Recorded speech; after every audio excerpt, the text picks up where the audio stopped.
Oh, we were gonna read the description for the thingy-majiggy in our thingy-majiggy. Wait, are you free to play?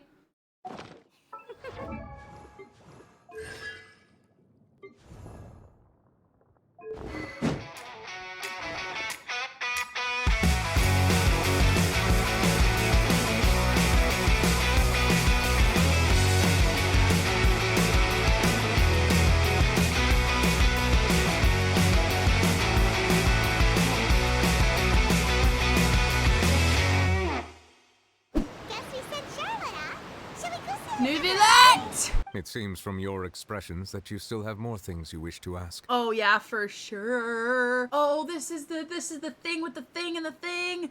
Risley said Farina has already left. What's that all Left about? where? Ah, Lady Farina. The people are only aware that her death sentence has not been carried out. She abdicated the post of Hydro Archon and left affairs related to that title to me, before leaving the Opera House. I related Focalor's words to her faithfully and completely. After hearing them, she seemed neither saddened nor comforted. She simply said that she was tired and needed to rest. Oh my god, Having take said all the that, rest she then you packed her need, things and moved girl. out of the Opera House. Please. Unlike how an ordinary person might. In truth, I am somewhat happy for her. The wear and tear on her spirit will, of course, take time to heal. But now that she no longer has to play the role of Focalor the Hydro Archon, she can finally lay down her burdens and lead a normal life. What about you then? What are your plans now that you've regained your full powers as the Hydro Dragon? Yeah. After Focalor passed on, the Oratrice also ceased to function. This matter will directly affect our trials. After much careful consideration, I've decided to take over its role in our courts. From now on, I shall hear cases and pass verdicts by myself.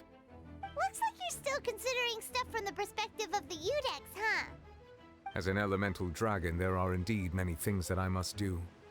But this power and this duty, in a manner of speaking, you could say that both were granted to me. As such, before I attend to my other responsibilities, He's a I god must now. first and foremost continue to serve Fontaine as its highest judge. The duty of the Hydro Sovereign and the duty of the Udex shall coexist within my person. About Fontaine's Gnosis. Oh, that's right! They say you've given it to the knave as a diplomatic gift or something! Leaving aside their intentionality, the two Fatui Harbingers have indeed done much for us during this crisis.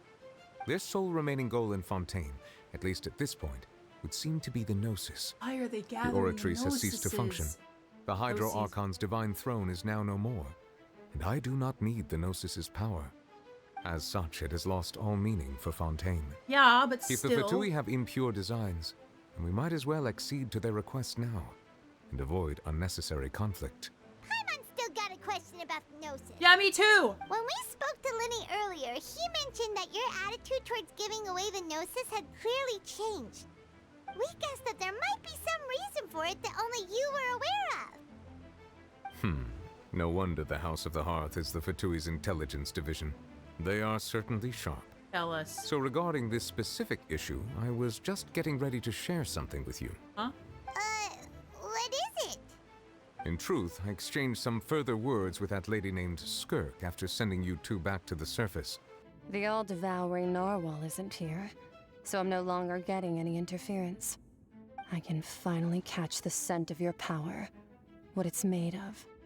It is the authority of the planet's primordial dragons, but with something very similar to a god's curse mixed in. It's quite a novel blend. I'm sure I've encountered something like this before. What was it again? I do not know what you speak of. Of course. How could I forget? You should have the remains of the third descender on your person, yes? Remains? I've never heard of any such thing. What? Huh. According to your parlance, I believe it may be called a gnosis. Well, that much is true. After Focalor's divinity faded, she handed her gnosis to me.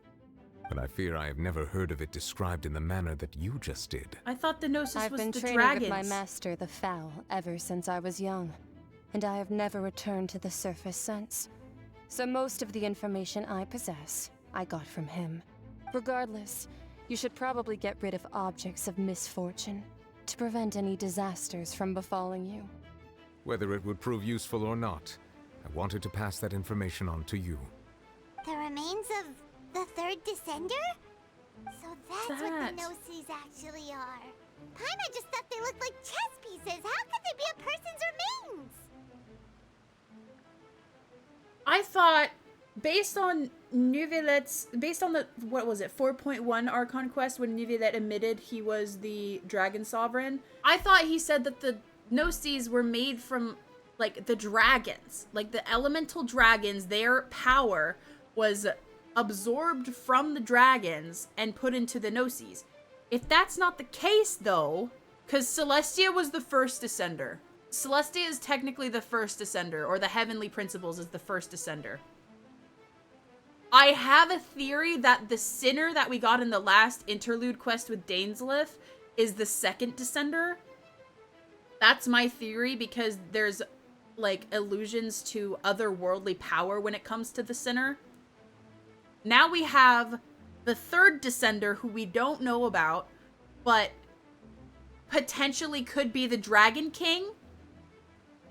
That person could potentially be the Dragon King that led all of the dragons in war. That person could potentially be the third Descender, and that is why the Gnosis power was absorbed from the dragons, is because the Dragon King willfully used his power to guide them. And then we're the fourth Descender. First was the Primordial one. The Primordial one created Teyvat. Celestia, aka the Heavenly Principles, was the first Descender. If the Sinner is the second Descender, that creature, the whale, is from the Abyss. And the Sinner seems to be the one who created whatever power the Abyss is powered by. We know the creator of the Abyss is Kaya's ancestor or whatever, right? We know that's who created the Abyss. But the power that is behind the Abyss, this abysmal power, this quantum-like power that you can relate, the Honkai Star Rail, was created by the Sinner. That is where the Sinner comes in. Say the Sinner is the power behind the Abyss, which is why Kaya's ancestor worshipped him and decided, we are going to create the Abyss to take down Celestia. And that is the Sinner. The Sinner is the Descender behind that. Potentially, since the whale is a product of the Abyss, or a product of, like, the power of the Abyss, the Sinner could have created the whale. Potentially. This is all just a theory. It's just a theory. A game theory. I am the fourth Descender. For me, this information means two things. Okay, hold on. We're gonna get to this. This seems big. It pretty much confirms that we have, like, almighty power. I constantly bring this up all the time because it's never talked about enough. The Traveler can wield this world's elements in multiples at a time. Usually, an individual in this world, even the Hydro Dragon, the, like, utmost power in this world, right? Like, that comes from this world. Even the Hydro Dragon only has the ability to control one element. The Traveler can control multiple. And this isn't talked about enough, but we see this during his original fight with Child. Traveler uses both Anemo and Geo at the same time, despite the gameplay Traveler. The lore Traveler accurately can wield multiple elements at a time. And that is confirmed. Yeah, lore Traveler is OP. He really is. For me, this information means two things. One, that the Gnosis are related to Descenders, and two, that the one who came before me has already died. I guess that you might already be familiar with this concept, but I did not expect you to be one of them. That means that the Gnosis, which are exceedingly element compatible and can even enhance elemental abilities, do indeed come from the third Descender. I wonder, does your body also possess similar properties? Like being able to use elemental powers Yeah. without a vision. That does sort of count as special compatibility, right? No, let's not think about this stuff right now. It just feels creepy. Comparing the Traveler to the dead third Descender Boom. and all. That doesn't confirm that we're walking Gnosis. It's just that we have similar properties to the elements of this world. Can Gnosis be made up of our body? Possibly, but we're not walking Gnosis. That's what you That power would have to be extracted. Once Child recovers, let's get some more answers out of him. Or go look for his master and get the answers that way. Wait, that's it? I too believe it unwise to make too many blind guesses when information is lacking. The same is true of being at court. Alright, case, it seems like the crisis here in Fontaine's over for now. Yes. All of Focalor's efforts were for this moment as well. But she sacrificed herself in the end as a god, and she suffered through all those years as a human. Was that really what she wanted? I suppose that would be the mystery of a god's will. Can you understand the will of the gods? I suspect not. But once in a while, I too would guess that if wishes were like the clouds in the sky, they will one day return to the earth as raindrops. Life flows like water, and rain is the final answer. The water levels may sometimes tilt one way or another, but the rain falls fairly upon all. And what, ultimately, is the difference between the rains that fall upon all of us?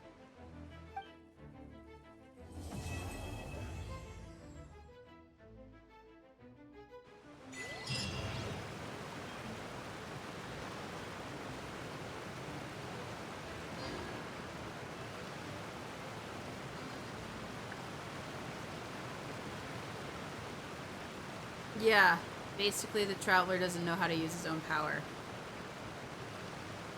Yes, of course I want more lore. Of course I want more lore. I'm just dying inside. I love you, Neuvillette. Wait, do you have to come in here to show me? I gotta lead you. If it's to the tower and it's that little paper thing, then I already saw it. Yeah. I already saw that, and I already read it. Okay, bye. So if you guys remember from the Sumeru Archon quest, we were trapped in a samsara cycle, which replayed the birthday of Nahida over and over and over again. So we'll just read this together. The Tower of Ipsismus, I can't even pronounce that, comes from an old concept from the ancient Fontanian kingdom of Remuria, and was used to describe a powerful will that could rule, sustain, and destroy the world. This tower was designed by something I can't pronounce, and it represents the evolution of the human soul and infinite mysteries of this world. The believes that people continuously refine themselves through samsara cycles. These include the Hyperborea, Netlanian, and Remuria, and the first half of the fourth samsara cycle, Cronaria, I can't pronounce this, which we are presently experiencing. So we are currently, it confirms that we are in a samsara cycle. This is a timeline that's being repeated over and over and over again. Please take note that these are just the names given to the eras by the Ordo based on ancient texts, and this evolution refers to the spiritual evolution. There is no intent here to antagonize any research results obtained by the academia. The human spirit undergoes the loss of paradise and the defeat of the evil dragons, the original sin and baptism, and finally, the freedom from the gods. So, from that, these are the 4 samsara cycles and what happens in the 4 samsara cycles. The human spirit undergoes the loss of paradise. The Vishaps who were basically converted into humans because of the destruction of the Bishop and the dragons and all that good stuff, right? Where the primordial one created this world.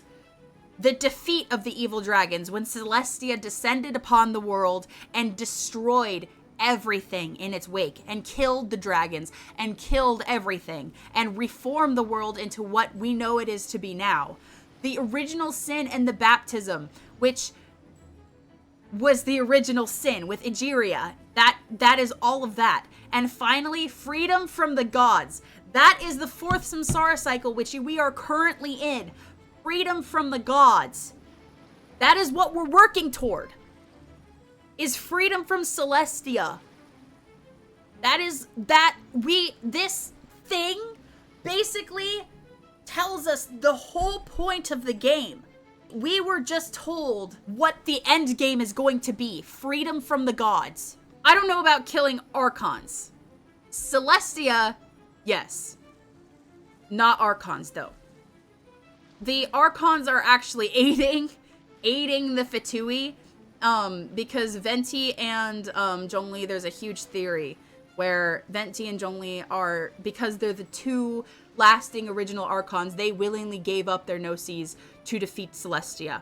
Freedom from the gods doesn't inherently mean freedom from the Archons, but freedom from Celestia itself, because that is what rules this world right now, is Celestia. There was a huge theory about the Samsara cycle before, right? But this confirms it. Nothing before this text confirms it. They've known the whole time? They could have. Yeah, they probably did, honestly. Do they know about the Fatui? I don't know about Venti, but Zhongli is under a contract that he has to keep hush-hush about everything, so he probably knows, and he was just not able to share it with us. But this confirms the theory of the Samsara cycle, and yes, it's been a theory for a while that obviously we're gonna, like, you know, destroy Celestia with the help of the Fatui, but this confirms it. This world has been lived on before, this has been gone through before, and every time there's a major disaster, a new Samsara cycle starts. People are reincarnated. Remember in the cutscene in Cyno's story quest, whatever, we see this figure who wears the exact same mask as Cyno. It's not Cyno though, it's the priest. It's the priest for the desert god. And of course that was a theory before, right? But this just further gives evidence into that theory. And potentially everyone here is a reincarnation of their past self, which, because, you know, it says people continuously refine themselves through samsara cycles. And that's probably what this is. What about Lumine then? Well, you know how we don't know why Lumine is considered to be a part of that world? The reason I think that maybe is because of the samsara cycle. If we're taking the samsara cycle into play, Lumine was there 500 years ago when the cataclysm occurred, when the most recent disastrous event occurred. When the world was reborn again, or put into the new samsara cycle, there's a chance that when the world was reborn again, she was written in to the, like, not genetic makeup, that's not the right word, but she was written into the code of the new reborn world. The new reborn samsara cycle. Therefore, at the start of the new samsara cycle, she's considered a part of that world because she was there for its rebirth. But I think that's very likely in terms of the information that we were given.